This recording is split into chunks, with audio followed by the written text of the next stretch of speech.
Surah Al-Zalzala, chapter 99, verse 7 reads, "Whoever does an atom's weight of good will see it."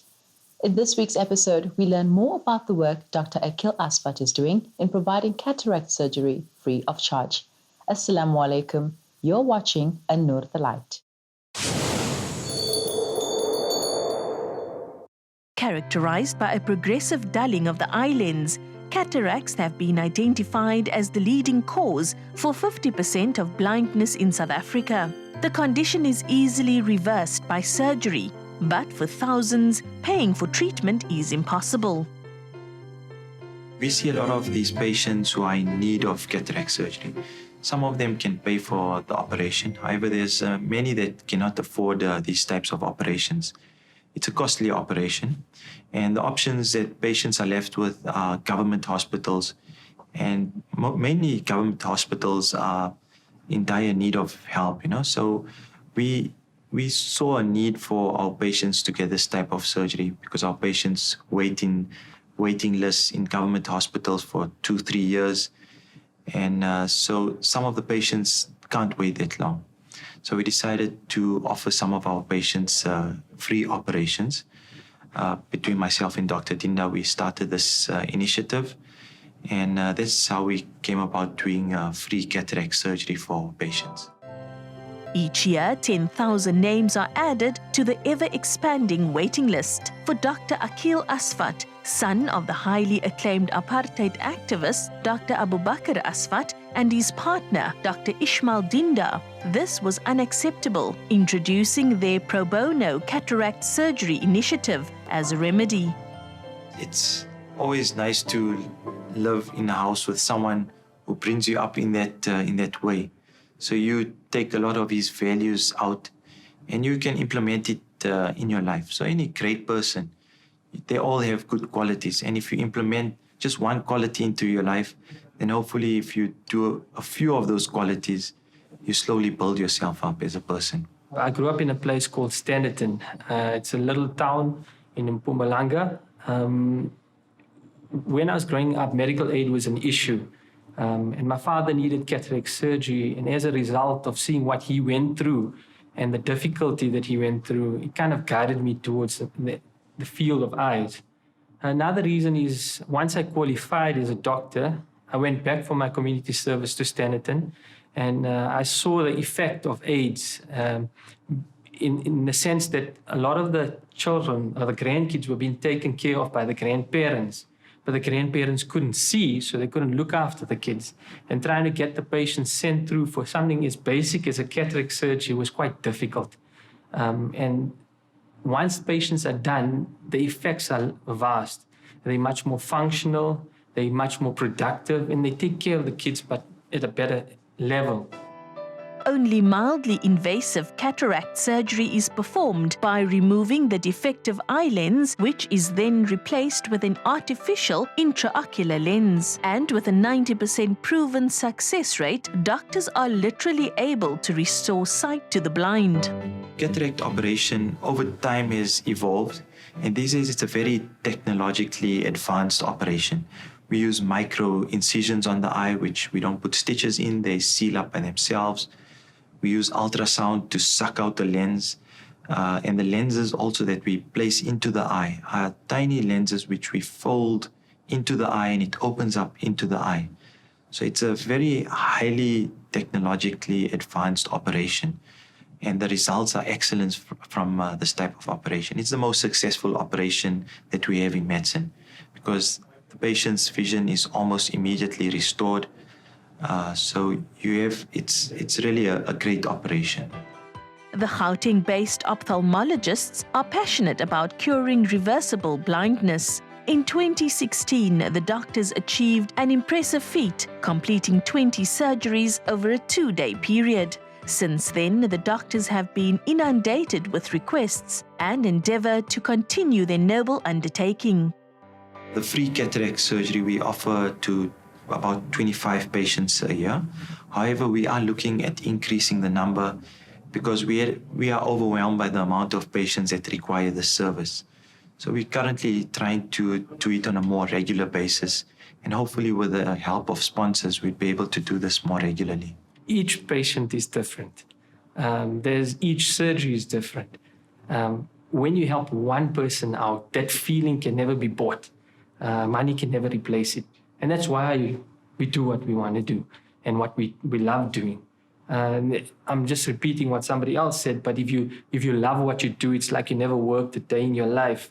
There's nothing more pronounced than seeing someone who's essentially has a form of treatable blindness get up off the table, start tearing because they can see, and give you a hug. Your heart just jumps out. There's a level of joy that can't be explained. After the brain, the eye is the most complex organ, with more than 2 million functioning components.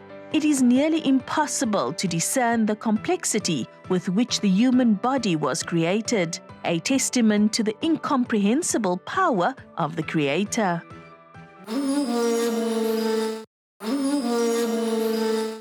I'm sure the school holidays had you wishing you knew of more events happening in your neighborhood. Well, if you watched last month's events calendar, you would have had some good ideas. Don't let the next month go by without knowing. Here's our events calendar. Celebrate your womanhood this August by equipping yourself with skills of life. Join Radio 786's Community Pulse team over breakfast in conversation with some of your favorite guest speakers from religious, social and matters of the heart. This event will be held on Wednesday the 7th of August between 10 a.m. and 12 p.m. for a nominal 100 Rand per person at the corner of Browning and Main Road Observatory, Cape Town. For bookings, you can contact 021 699 1786. Join Our Ladies Masjidul Fath morning classes on Monday the 5th of August from 11 a.m. until 12 p.m. This event will be held at Ottery Islamic Society, corner Old Strandfontein and Shaftesbury Road, Wetton, Cape Town. This is a ladies-only event. For more information, contact 065 906 9517. Another Saturday evening filled with mouth-watering different types of dishes. If you've been looking for a sisterhood kind of event, then Silk Sense and Spice Fair is where you want to be, as it is a unique event that is hosted and managed by a ladies' committee, and all stallholders and patrons are strictly female only. This is where you find a variety of stalls consisting of food, decor and clothing. This event will take place at Al Falah College, 99 Lotus Road, Springfield, Durban, on Saturday the 3rd of August. For more information, contact 083 786 4682 or 083 382 7882. A variety of stalls will be brought to you at the Musgrave Market on the 3rd of August 2019 from 9 a.m. until 2 p.m. at Berea Park, Durban. Artists will be showcasing crafts and fashion. There will be food, fresh produce stalls and a kiddies entertainment area. So bring along family and friends and come and enjoy breakfast, brunch or lunch under the shade of the canopy of trees that line this beautiful park, all while listening to live music. The market is wheelchair and animal friendly. Is having fun while giving back something you value and enjoy? This is for you. A family fun day filled with food, drinks and games has arrived. This is where you will find a variety of stalls, games for your little ones such as train rides, go-karts and rockets, while getting some retail therapy. This event will be held on Sunday the 4th of August from 10 a.m. till 5 p.m. at Nazmia Complex, K101 and Leroux Avenue, Midrand, Johannesburg. Zakia Manju, in association with Nazmia Women and Family Platform, will be offering culinary art classes to women with a passion for baking around Gauteng. This event will be held at Nazmia Masjid in Midrand, Gauteng on Saturday the 27th of July from 9 a.m. to 12 p.m. The cost is 100 Rand per head. For more information and to RSVP, contact Zakia on 083 786 0204. As Muslims in South Africa, the right to practice our religion freely is enshrined in our constitution. This is not something to be taken for granted, as there are many of our brothers and sisters who don't have this privilege. We wanted to explore this topic a little more, and here's what we came back with.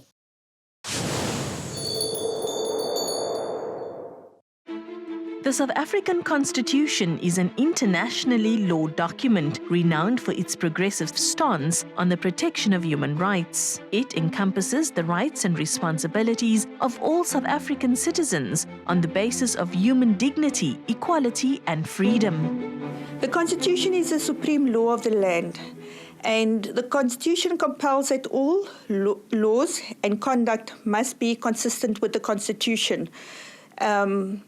The Constitution provides for the Bill of Rights, and the Bill of Rights consists of multidimensional rights. Yeah. So everything which happens within our country, all conduct, all laws must be consistent with the Constitution. The drafting of the current Constitution took 2 years to complete and is meticulously inclusive of our multicultural landscape. Two significant contributors are prominent Muslim legal minds, Muhammad Baba and Zak Yaqub. The authors of our Constitution had the foresight to see what religious tolerance meant for social cohesion in a country. And we could not allow, of course, I have several identities. I am of Indian extract, I am of Muslim extract, so I'm an Indian, I'm a Muslim. But above all, I'm South African. And my South Africanness has a way of closing any other social divide that may exist. And I say this unequivocally, that no matter where I go, I sit back and I say, thank God, as a Muslim, I am living in South Africa. We are, as Muslims, perhaps the most fortunate people in the world in this country. The kinds of rights and privileges we have in this country, we won't even experience in Muslim countries. The second chapter of the Constitution, the Bill of Rights, outlines the specific laws that safeguard religious observance and the right to establish faith-based organizations, namely the right to equality and religion and freedom of expression. What is beautiful about the Constitution is that the rights in the Constitution is multidimensional. And the spirit of the Constitution promotes human rights. That's core to the Constitution. That is fundamental to the Constitution. So previously in the past, how we practice our religion, our belief conscious, that was not a right protected, and the protection was not guaranteed by any other law. So what the Constitution does, it protects that rights. It allows freedom of religion. It allows freedom of conscious belief. It provides for equality. So it basically guarantees people from all religions to practice their religions, their faith, and even to express their religion and faith. The backdrop of the experience of many majority Muslim countries, majority Muslim communities in other parts of the Muslim world, in other parts of the Arab world, I think comparatively there are studies where others have articulated their admiration for the Muslim community in South Africa. There are many areas I think that Muslims are much better off in South Africa than what they are in other parts of the Arab world and the Muslim world. I think the makeup of South African freedom, the makeup of South African democracy, the makeup of South African institutions gives me as a Muslim the pride to express my absolute contentment as a Muslim living under such a political system in South Africa. Muslims represent only 2% of the population, and yet Islam is formidably reflected in the fabric of the country. The unmistakable halal symbol, traditional Islamic attire, and towering mosques are liberties protected by the Constitution. We are guaranteed to practice your rights as a Muslim. Nobody can take it away from you. If you want to wear a scarf, a headscarf, if you want to make prayers, no one can forbid you or restrict you or compel you not to do that. For example, there was a recent judgment which basically dealt with a girl who wore her nose ring to school, And the school forbade it to wear the nose ring because they said it was not consistent with the school policy.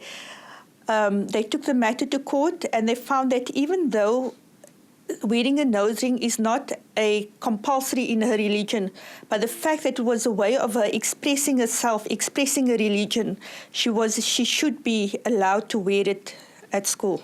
But the beauty of this is that we can now enforce our rights to practice Islam. We can now freely practice it without intimidation, without being marginalized, without being discriminated against on. The story of the Constitution dates back 9 decades and has since been transformed to protect the rights of all South Africans. Significant strides have been made to ensure that the practice of Islam in South Africa can be done without trepidation or discrimination.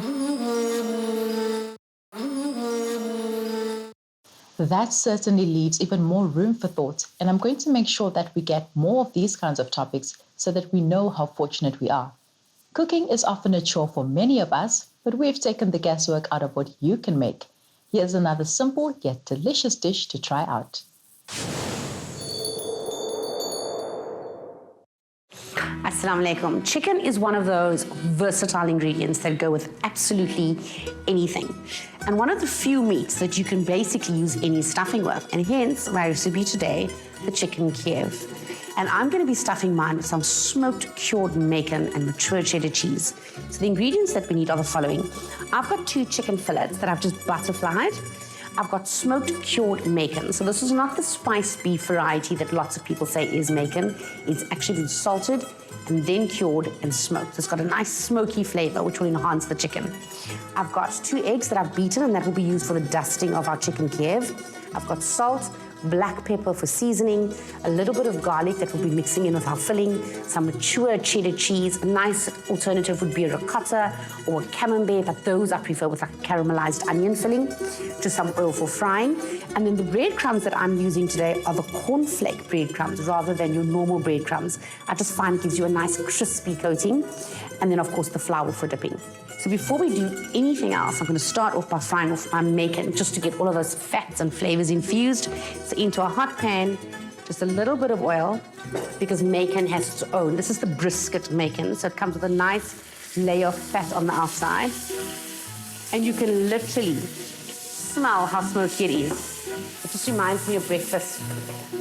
So get this going just for a bit to render some of that fat. Okay, so while that is just sweating down nicely, and you can leave that because it can actually render down until it forms little crispy bits. So now what I've got is a chicken fillet that I've butterflied but left intact, and between 2 sheets of cling wrap just to protect the meat. Now we're going to use a mallet and get this as thin as we can, similar to the way you would do a schnitzel.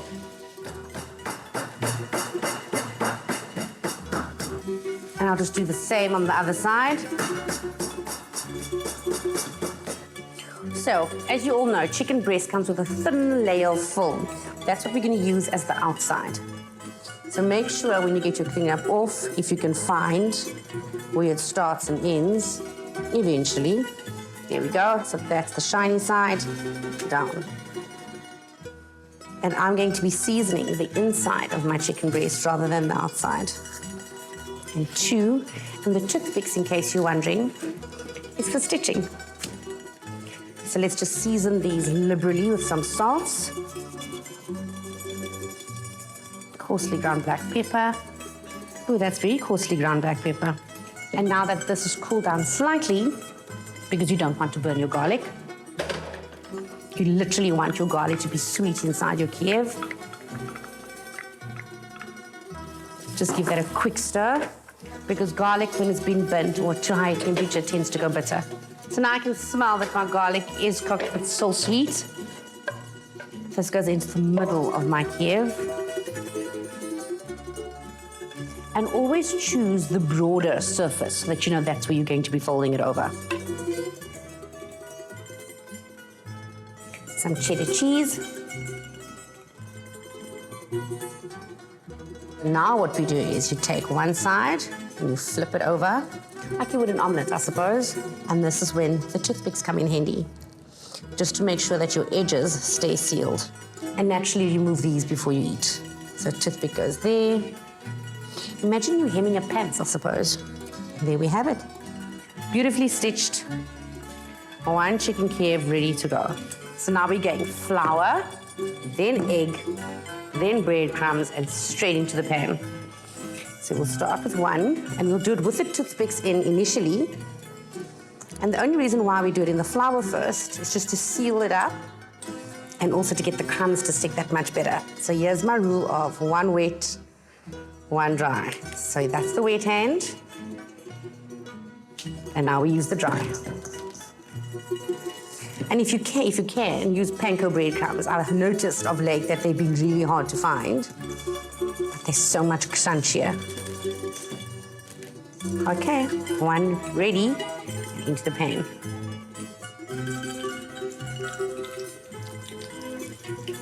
There we go. 2 chicken Kievs side by side. Just gently let that cook. Try to turn it as little as possible so that you get that residual heat to go all the way from the bottom through your chicken before you turn it over. I'm gonna get my hands washed.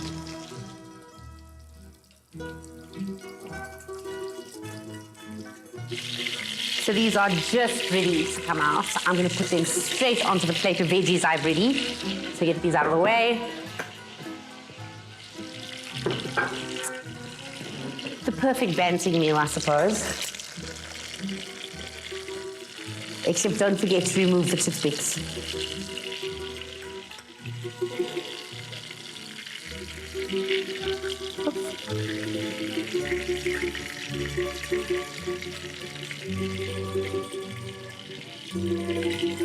And there you have it. Delicious chicken Kiev with oozing cheddar cheese and cured bacon. So until next time, assalamu alaikum.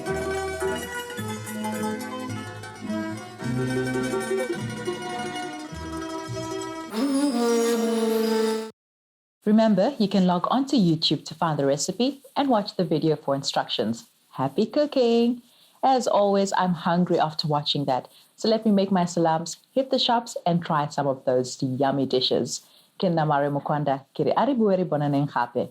Assalamu alaikum.